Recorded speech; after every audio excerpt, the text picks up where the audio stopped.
Alright mga ka-plastic, and this is me again, Big Sue, right back at it again with another content. At ito, nakikita nyo tong babae na ito mga ka-plastic, marami ang nagigilalas kung sino ba itong babae na ito at maraming na-amaze na kung sino yung taong nagtip sa kanya ng malaking pera noong kasagsagan ng Christmas party nitong nakaraang linggo. At ang pangit dito mga ka-plastic ay may binura na siyang caption at may mga sum of evidence na proof na binura din niya yung caption na nagpapasalamat siya sa isang senador na binigyan daw siya ng malaking tip mga ka-plastic. So bago natin banggitin kung sino yung taong yon mga ka-plastic, ay panoorin natin yung video ang tungkol dito sa kumakalat na viral mga ka-plastic. Isang proposal meaning for isang proposal meaning for example, may nag-offer sa iyo ng tao ng pera for sex. Opo, meron. Madami. Anong pinakamadami? Businessman o politiko? Hala, politiko. Wala. Senator. Naku po. Okay. Si Senator. Magkano ino-offer ni Senator? Ano pa lang? Tip pa lang, paldo na. Tip pa lang, paldo na. Tip pa lang, paldo na. Magkano mag-tip si Senator? Abot ng 250 to 300. 250 to 300. Yes. Wala pang nangyayari to. Wala pa po. Ganun ang senador, ano? Grabe, no? Opo. Napaka-generous pala nila, no? Kasi galing sa tax. Oo nga, no? Mga galing sa tax. Mas lalo si ano. Kita mo nag-hearing sa... Diba? Na-tip nila magbigay ng ganong kalaking perang tip sa isang babae na nagkakaalagang 250,000. Napakalupit. Diba? Mga ka-plastic, nakakaya nilang magwaldas ng ganun-ganun lang mga ka-plastic.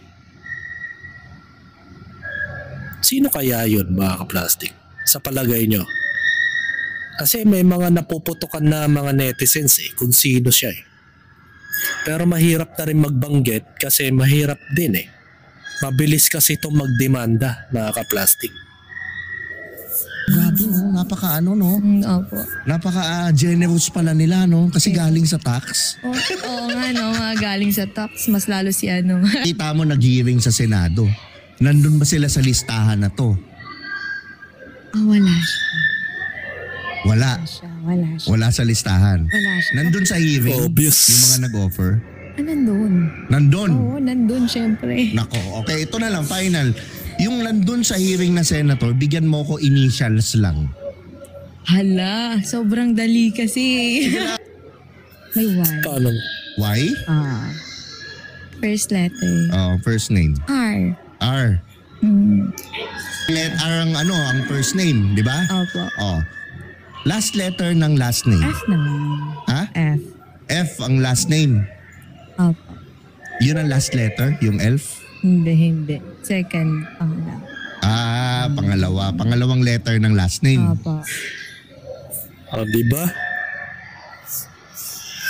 Alam nyo na kung sino yun mga ka-plastic. Yan yung best friend ni Atty. Libayan. Yun ang clue. Kung ikaw ay tagasunod o followers ni Atty. Randolph Libayan. Nako. Din si Randolph. Pero best friend niya yung tinabatikos ni Atty. Libayan. So basahin natin yung comment. Wait lang. Yan. Sabi ni Sir T, Rapi Tulpo, tangina wala ng intro. Yan, siya nagsabi nun malinaw sa screen recorder natin na si Sir T po ang nagsabi na si Rapi Tulpo po siya. Sabi ni Prenilla Randy, may Y, may R, at may F. Sabi ni Robin Fadilla. Nihirap naman i-apply yun kay Robin Fadilla. Pwede rin Rodante Marcolefa. Rodante Marcolefa. Ang lupit talaga ng mga Pilipino magsalita ng mga pangalan no? Kasi may Y sa name. First letter na name is R. Second letter to the last letter surname is F. Marcolefa.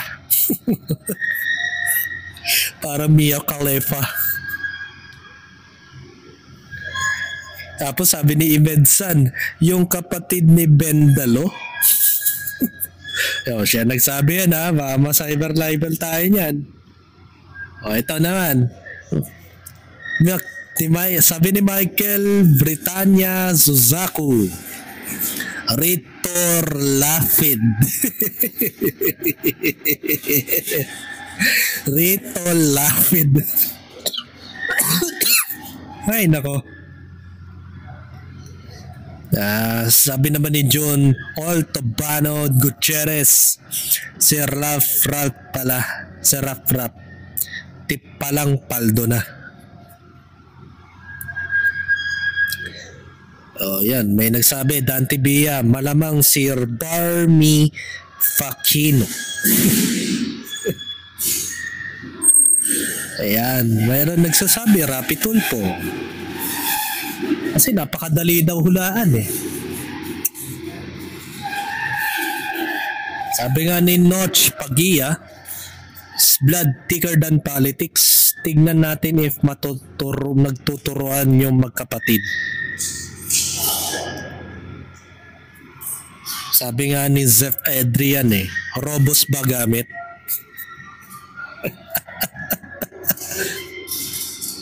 Kaya nga 'di ba sa kanya YouTube channel pinopromote niya yung Robas. Mga kaplastik. Pero sabi ng babae wala pang nangyayari sa kanya, paldo na yung tip 250,000. Siguro parang placement pin yun bago yung bakbakan. Di ba? Mga kaplastik. Ito, mga kaplastik. Ito yung babae na yon. May isa pang babae na siya ay tinitipan, mga kaplastik. Si KCD.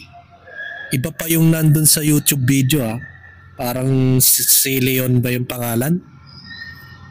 Diba? Palong-palo, mga kaplastik. Ito yung mga gustuhan ng isang senador, mga kaplastik. Yung kapatid ni Bendalo. Utang na, mga dekalibre talaga yung katawan, mga kaplastik. Pero mo, yung tax na binabayad natin sa mga gobyerno, dito na pupunta para makapagparaos lang. At iniba kasi niya yung caption. Nakalagay dito, Christmas Party Soler Resort. Thank you for your inviting me as one of your guest model last night. Pero hindi ito yung nakalagay kanina. Nagpasalamat siya kay Idol, mga kaplastik. Nawala na nga yung Ito yung post na shinare ng BOPPH. Nawala yung mismong post na si Kaisi rin yung nag-post, mga kaplastik. Ang sabi nga niya doon, nagpapasalamat siya kay Idol Rapi sa tip. Kaya nga marami nag-comment dito Another 250k bonus. Sarap talagang pamimigay ang pera ng mahihirap. Yan, dahil dyan may 250k ka.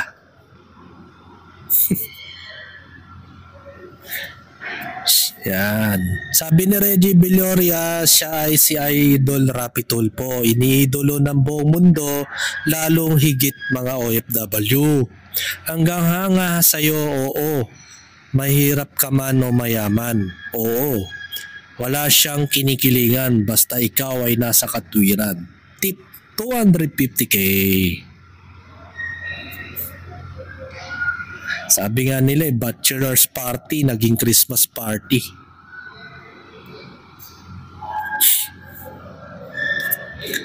Yan ang literal na in action. Yan. Nawala yung post ni Casey, oh. Nangangahulugan lang talaga na guilty siya, mga kaplastic. So madako naman tayo sa nagbabiral pang isa pa tungkol kay dating secretary. Ano ba to? Dating COMELEC commission na si Rowena Guanzon na nagbabiral ito. Dating COMELEC commission na si Rowena Guanzon na nag-viral sa social media na sabihan ba naman ako ng Chinese na umalis sa Rockwell Mall because I am contagious after I coughed once in a itchy throat. Siya nga ay hindi taga Makati. Ako pa kayang palalayasin niya. Kasi umubo kasi si Rowena Guanzon dito. So panoorin natin yung nagba-viral na video. Mga ka-plastic. Sana ba yun?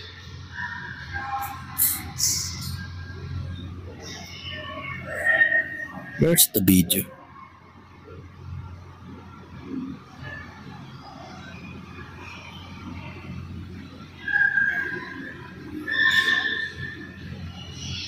Nawala yung video. Nagba-viral si Rowena Guanzon after dito. Let's check.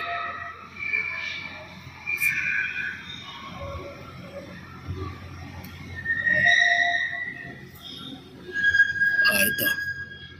Siguro ito na lang. Ito. Viral si dating COMELEC Commissioner Rowena Guanzon matapos makunang nakikipagtalo sa umano'y mag-asawang Chinese habang nasa mall. Sinita raw kasi siya dahil lang sa pag-ubo. Nasa frontline ng balitang yan, si Rainiel Pawi. If you are sick, madam, if you are sick, you don't go out to the mall. Why are you here when you are sick?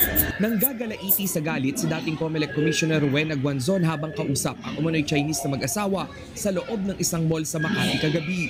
Makikita rin na dinuduro-duro ng abogada ang lalaki habang hinihingi ang pangalan nito. Hindi ka nga naka-Rolex. Hindi ka nga naka-Gucci. Ako ba pinili mo? No, I want your name. Jensen. Get his name. Sa isang Facebook video, ipinaliwanag ni Guanzon kung saan nagugat ang kanyang galit. Sinita raw kasi siya ng lalaki matapos siyang umubo dahil sa katinang lalamunan. You're coughing. You should leave the mall. You should stay at home. Sabihan ka ba naman? Don't you have money to buy a mask? Nabastusan daw si Guanzon sa asta ng lalaki kaya uminit ang kanyang dugo. Humingi naman daw ng dispensa ang babae pero ang mister nito, tiningnan daw siya mula ulo hanggang paa. Sinampahan ni Guanzon. Yan ang hirap kay Atty. Rowena Guanzon. Baga sinabihan ka lang naman niya na bumili ka naman ng wala ka na bang pera? Wala ka bang pambili ng face mask? Kasi nga naman may delikadesa yung taong kausap niya. At the same time na galing siyang China. Ganyan kasi mga ugali ng mga Chinese. Metikuloso sa kalusugan.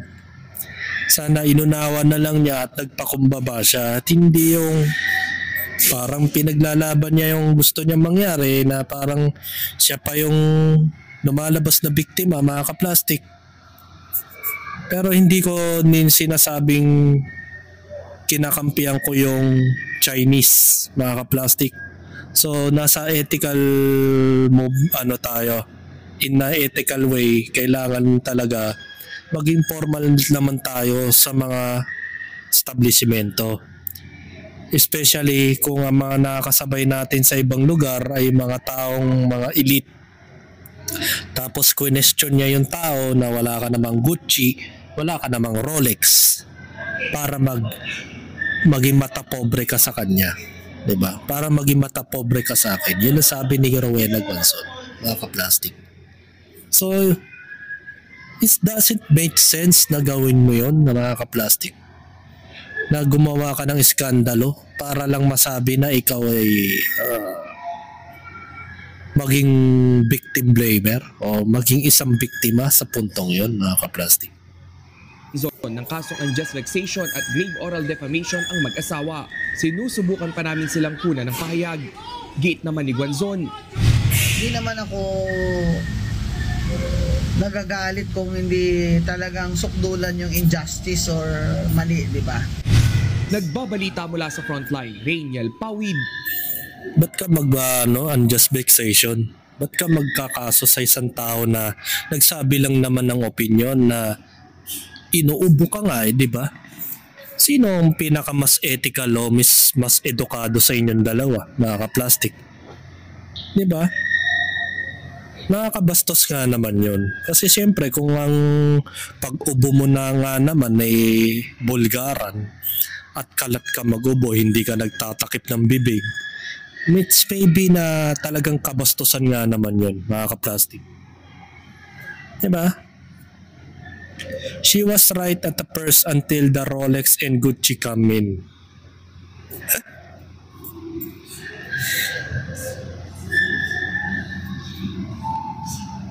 Sa mga nagsasabing always be kind or compassionate, yung pagka-thirdly world country natin up to now di na nagbago. Well, Ate Guanzon is very right on what she did.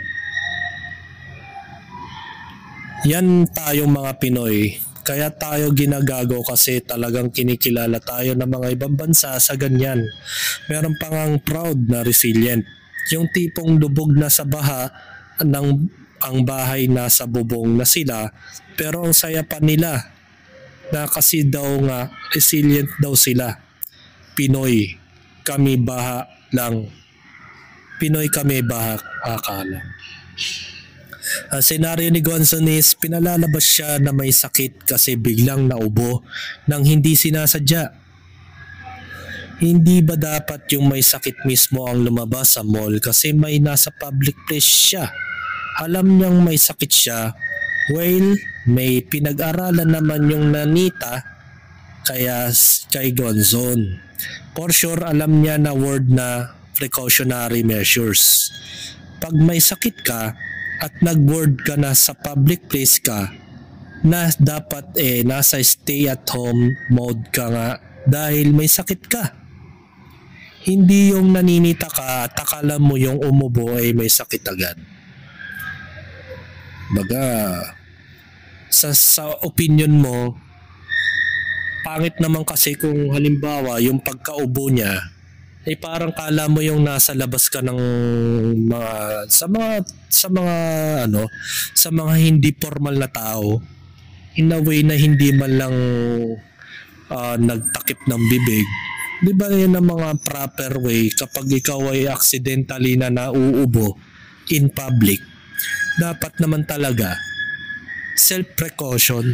Nagkaroon ka man lang ng distansya sa tao, na lumayo ka man lang at least 1 meter and then saka mo takpan ng bibig mo habang umuubo ka. Kasi may mga mostly kasi mga kagaya ni Guanzon, siya yung tipong hindi pwedeng sitahin. Parang yung customer ko, mga customer sa mall, na pag pinagsasabihan mo parang galit pa. Tas pinalalabas nila yung tao na masama yung ugali dahil sinita ka. Yun yung palabas ni Rowena Guanzon, mga ka-plastic. So, on the other hand, may mali rin naman si Rowena Guanzon. Pero hindi natin napanood yung full video bago ang nangyaring sakuna. Kasi nga, hindi naman natin alam kung paano nagsimula yung ganitong klaseng komosyon. So, mas maganda na lang na talagang manahimik na lang po yung Chinese.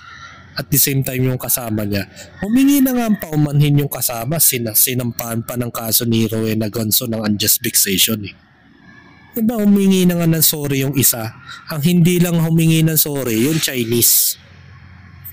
Kasi nga siguro alam niya sa sarili niya na parang napaka-immoral niyang kumilos. Balay natin kung ano talaga yung nangyari, di ba mga kaplastik?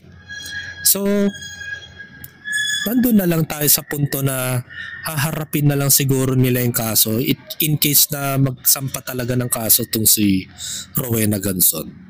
So hanggang dito na lang ang aking opinion, and this is me again, Big Sue. Lagi nagsasabing ang mga plastic ay matagal mabulok dahil ang mga plastic ay toxic. Kaya, what's up mga kaplastic? And this is Convid commentary video ng video live stream. Signing out. Alright. Mga kaplastik, kung nagustuhan nyo ang aking video, isubscribe nyo lang ang aking channel. At the same time, i-hit nyo rin ang notification bell at yung all para ma-notify kayo sa aking susunod ko pang video sa aking YouTube channel. Maraming salamat po mga kaplastik.